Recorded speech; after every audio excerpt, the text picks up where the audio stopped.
na ni. Subong kuha na si Ninja, no? Dispose na ni, makuha na lang ni sa bago yung owner. Tani, alagaan na sa mayo.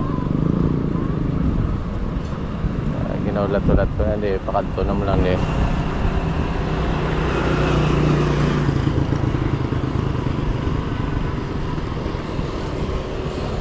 So, last day of the year man eh. Timing gate, December 31.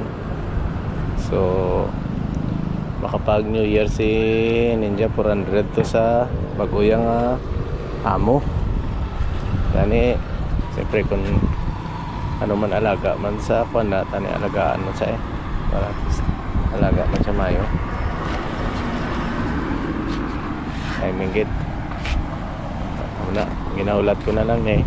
May nag-abot naman to ko ako lang eh si Ninja 400. Babu. May lawas.